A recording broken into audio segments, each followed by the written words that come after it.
You've got great big plans to change the world, to create a business, to impact people's lives, to build a legacy.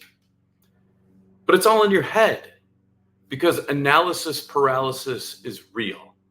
And today we're going to talk about what this limiting belief is, what its roots are, and how you can help it so that you can build your legacy. Hey, I'm Chris Schweigel, CEO and founder of Infinite Skies. We do performance coaching for real estate syndicators. And first of all, shout out to my neighbor, Carol. She's mowing right next door. She hasn't been on a LinkedIn Live in a few weeks. So shout out to you, Carol. And also appreciate that you didn't mow yesterday, but you did the day before. So I got to mark the calendar. This would be her, I don't know what it is, like 30th mow of the year. Not like I'm tracking it or anything, but yeah, I am. It's a KPI for my life is how much Carol mows. And I'll say this, that in my neighborhood, you can let your grass grow for a day, but we are not savages. You get on that day two. But back to this. Hey, welcome, LinkedIn. It's great to see you again today. And we're going to be talking about something that is near and dear to my heart and ways that, or I should say, a reason why a lot of my clients hire me as a performance coach to help them out. And that's analysis paralysis. So let's break this down because we hear analysis paralysis all the time and it's fun because it rhymes, but what the heck is it? Let's define analysis and paralysis in different ways.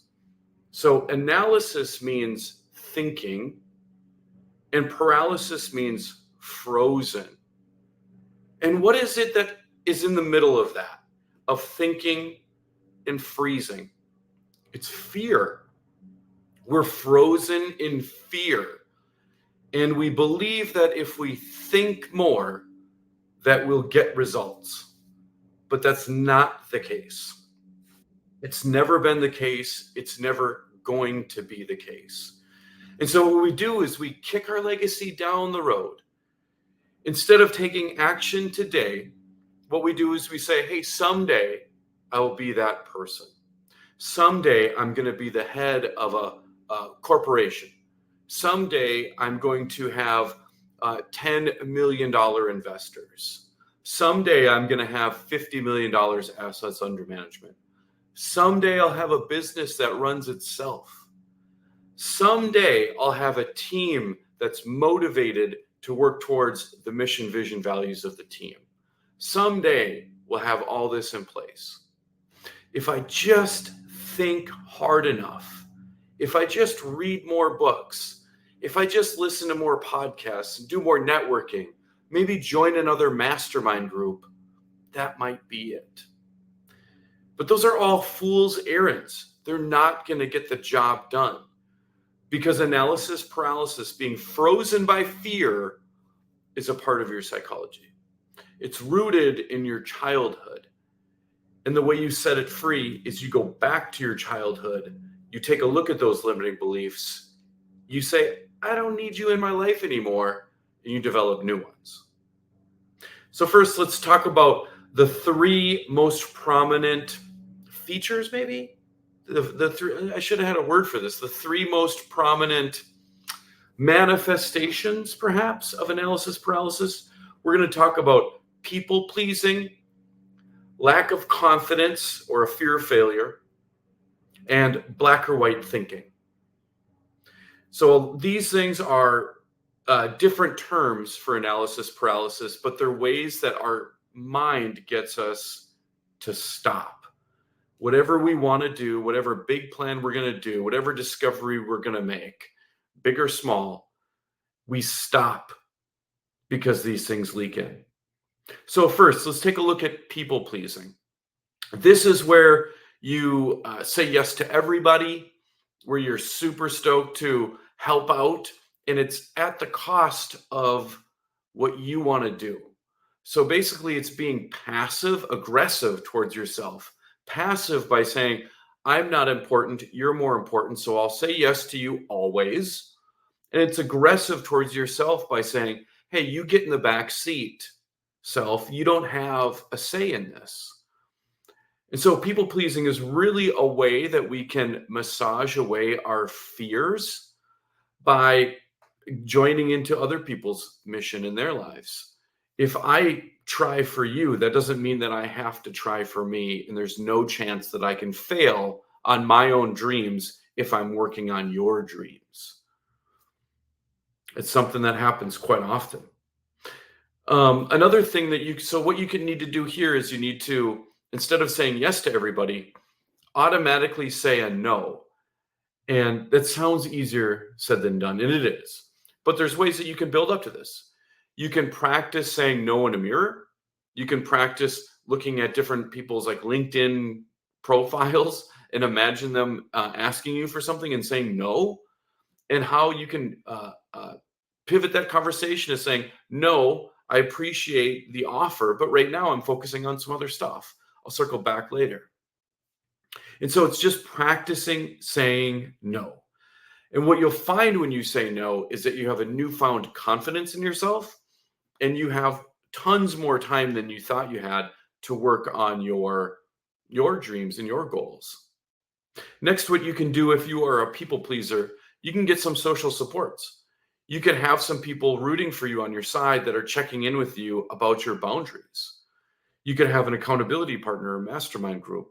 This is an excellent way that you can rely on someone else, because a lot of times we need a third party to tell us what we're thinking or doing or going through. We don't even realize that this is happening in our own head because we're so used to it. We have 35,000 thoughts a day, and we believe them to be true. So you tack on years and decades onto that. We absolutely believe that we have to please other people. Otherwise, we're not being us. Or otherwise, we're not being important, or we may be judged and kicked out of the group, which is our biggest fear in life. So we people please to stay in line. So if you can find someone that makes it okay for you and invites you into the group of people who say no as boundaries, cha-ching, that is awesome. Now you're rolling in the dough. Last with this one, I want to talk to you about the commitment part of the 4 C's of mental toughness. The 4 C's of mental toughness are emotion control, for emotional control, commitment, saying if I do something, I'm going to do it, seeing challenges as opportunities, and confidence. With this one, with people pleasing, you can really tackle that with some activities from the commitment phase of mental toughness. So commitment is saying, if I do something, damn it, I'm doing it. So what you got to do is you got to start honoring yourself and the words that you say to yourself and make them come true.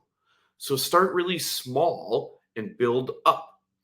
So use this activity. Pick 3 things that are super easy to do and tell yourself in the mirror, I'm going to do these 3 things.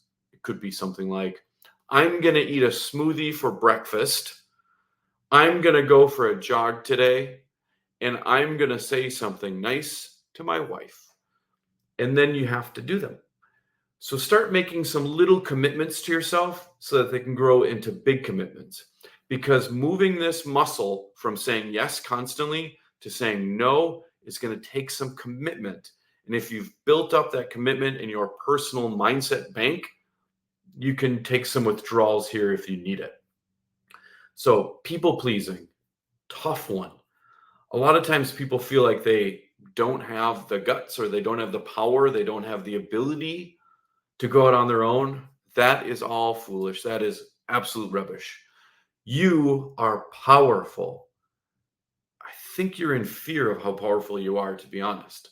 So get out there, take the challenge, quit people pleasing. How about person pleasing? You could please yourself. Self pleasing. That sounds great. It sounds so negative, doesn't it? To be self pleasing, like you're selfish or self centered or something. That's not at all what it is. We can talk all day about how awesome, excuse me, about how awesome boundaries are. But then if you take care of yourself and say no to others, you're self centered. Like, what? Which one is it? Well, I'm always choosing the side of science, which says boundaries and being self centered. That's the way to go, baby. Put my eggs in that basket. The second manifestation of analysis paralysis is a lack of confidence or a fear of failure. So this is where you don't want to do anything that gets you noticed. You don't want to do anything that makes you change how people see you. You immediately think that you are going to fail at something, which could be true. I mean, that's, as business people, as syndicators, that's what we have to do. We have to fail forward. But we feel like if we do fail, everyone's going to know, the spotlight's going to be on us, people are going to make fun of us. That's not really how it goes. A lot of times when you fail, nobody notices. But I get this lack of confidence because this was me for a lot of times. And to be honest, if I'm being honest with myself and with you, the internet, I have to say that a lot of times in my life, I also fear failure. I also have a lack of confidence, which keeps me from doing things. This could be something like cold calling. It could be something like asking that person out. It could be taking that new job. It could be not taking that new job. It could be, going on a hike that you're unfamiliar with. It could be asking someone for a $250,000 investment instead of a $100,000 investment. Whatever that is, it's all in your brain. And you feel like if you make that big ask, they're going to turn around and say, "What? How dare you ask me for that? How dare you cold call me? How dare you invite me to this party?" Oh, and then people are going to say, "You're never invited. You're kicked out. And I'm doing a negative anti-testimonial against you to tell everyone in the world never to contact you ever again." Oh, that's what our brains think are going to happen. But really what happens when you fail are people like, "Oh, I didn't even notice, man. Okay, sounds good. No, I didn't even know." And if you point out the mistake that you made, they'll be like, "Oh, hey, dude, good job. Hey, great. That's awesome that you're putting yourself out there." People are so hesitant to do something that puts the spotlight on them, and it's all in your brain. It really is. You're not going to get kicked out of the group. You're not going to get kicked out of your family. You will have a meal tonight. You will have shelter and a place to stay. You won't get immediately jumped and beat up if you fail. But our subconscious says that that's what's going to happen. I'm here to say it's not. If you need some, encouragement on that, reach out, DM me or something. I'm happy to help out. If there's one thing I can do, it's like pump people up. So do that. In the meantime, if you're looking for some activities to do to get over this fear of failure, and trust me, these work. These are things that I do frequently. Try this. Try the confidence part of the 4 C's in mental toughness. This is where you're working on a hobby. This is where you're trying a new routine. Make something different for dinner that you've never made before. Eat at a restaurant you've never eaten at before. Do something that's very un-you like, and just see how it is. See what it's like to be uncomfortable, to do something a little bit different. Because what you'll notice is, oh, that wasn't so bad. As one of my clients told me on Friday, he's like, "You know what? I went into this Peruvian restaurant I've always went by, and I couldn't read the menu, and it was really weird. And they brought me out rice and like some other stuff." And he's like, "That was pretty damn good, man. I'm gonna go back to that place." So hey, go get yourself a pupusa or whatever you need to get. Try something new. Dare to be somebody different. It's gonna help you build your confidence, and in turn, you'll have less fear of failure and you'll move your business forward. Next, what I want you to do is create some affirmations. You absolutely can do this and it works. I know. It feels like hippie crap. I suppose you can watch a Cheech and Chong movie, put on a black light, smoke a little dope if you need to, if it's legal in your state. But here's the deal. You don't need to do all that stuff. It feels hippie like because we don't have numbers for this. We don't have KPIs that measure this. But science reveals that this stuff works. If you close your eyes and imagine something happening, about 95 or 96% of your brain, of the neurons in your brain, the cells in your brain, will fire the exact same way as if you were actually there. So imagine this. You're at a beach in Costa Rica and you're looking at, oh, there's a three-toed sloth. You're looking at that. You're noticing an eagle fly by. You can hear the waves. Excuse me. You can smell the salt of the waves. You notice that the touch of the sand is pretty damn hot. Man, you should have worn some shoes. And you can see a coconut. You can smell the coconut milk as the guy walks by you with the little cart. That's 100% all neurons firing. Now, what I can do is get my little mustard chair, and I can imagine all that happening. 96% of those neurons are going to be firing. Visualization works. So you can visualize trying something that feels scary to try. Instead of dialing with your first cold call, try visualizing dialing that first cold call and it going really well. Instead of asking that investor, hey, do you think it would be okay if we bump this up to $250,000 instead of $100,000? Visualize yourself making that ask. Visualize yourself doing it in a number of different ways. What you'll find is when you get to it in real life, you'll have like a been there, done that type of attitude. And it'll be much, much easier for you to do that thing instead of run away like you want to. And so remember, there's 3 rules here to affirmations. And you have to get these right. Otherwise, they're not going to work at all. Your subconscious is a very fickle, grumpy, old / toddler. And so if you don't get this right, it's going to be immediately dismissed. First, it has to be positive. I'm always talking about smoking with this. So if you want to quit smoking, you can't say, I'm not going to smoke. That's in negative. And you have to say something like, my lungs are healthy. And the reason why is because our subconscious brain doesn't know the difference between on off. It only knows like keywords. It's kind of like an SEO, Google SEO, where it only knows keywords and hones in on that. So if you tell yourself in an affirmation, I'm going to not smoke, your brain just hears smoke and it's like, cool, you got it, bud. Whatever you want, done. And that doesn't work. Instead, say, I have healthy lungs. You go to light to smoke, I have healthy lungs, but I'm smoking. Now there's a cognitive dissonance there. Now I have to make a decision. So now this immediate habit that I have, that chain is broken. And it was done with visualizations. The second rule is that they have to be in the present tense.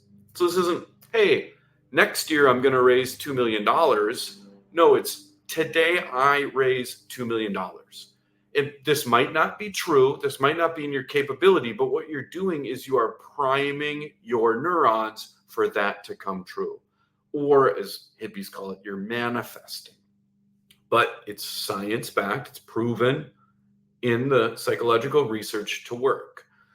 So it has to be present tense, because if you say, hey, one day I'm going to do this, your subconscious is like, cool, yeah, I'm over here smoking anyway, so whatever, do your thing, man. One day we'll do it. Yeah, I'm in one day. Cool. But no, instead you say, today I'm making a cold call. Cool. Where I'm in, then let's do it. Then let's freaking do it. And the last thing is it has to be in your language. It has to be in the voice in your head.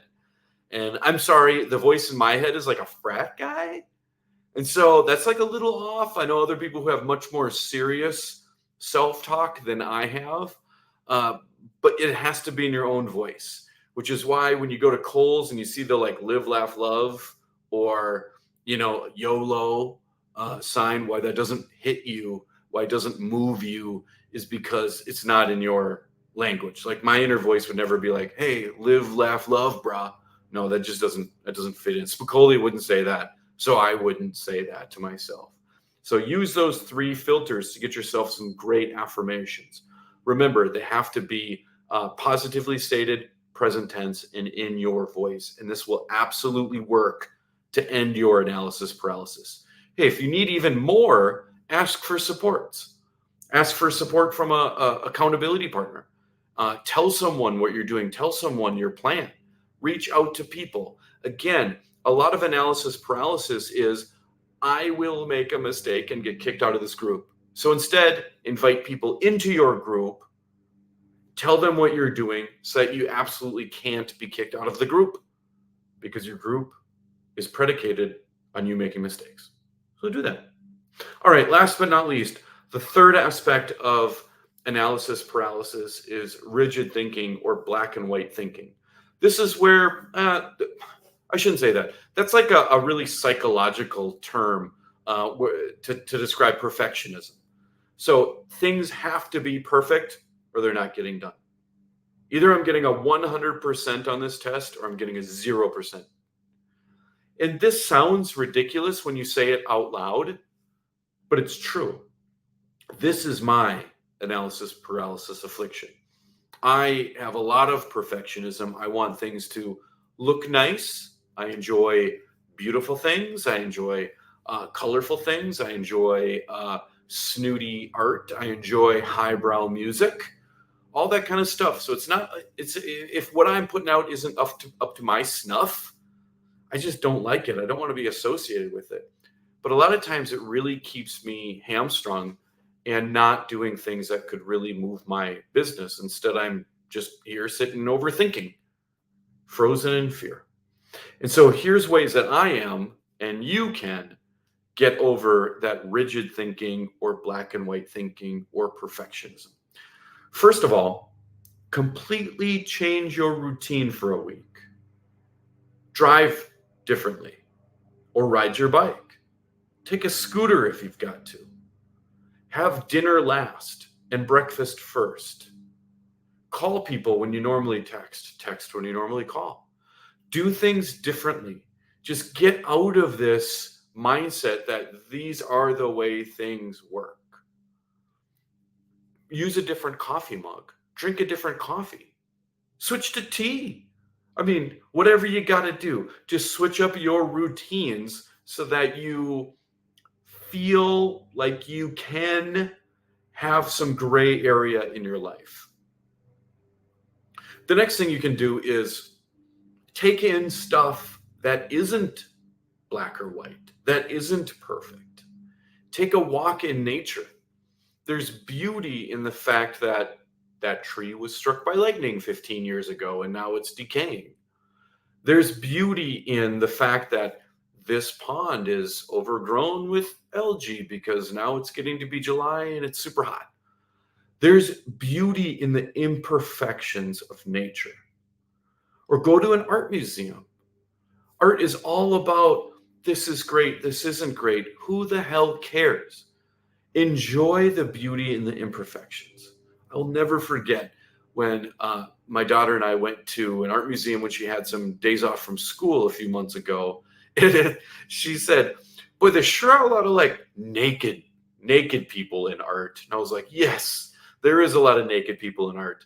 But then the second thing she said really struck me. She said, and people don't have the same bodies in all the art. I was like, oh, what do you mean? She goes, and all those sculptures, she's like, all the guys have lots of muscles.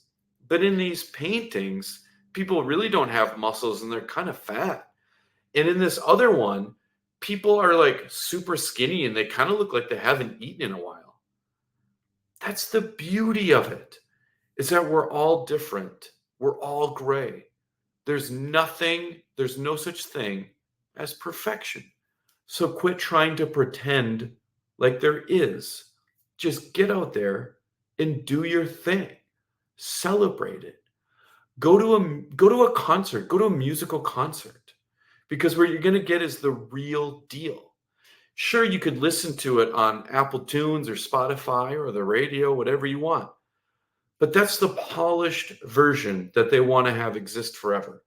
Go see them live. Watch them screw up a note and recover. Watch them change how the bridge sounds.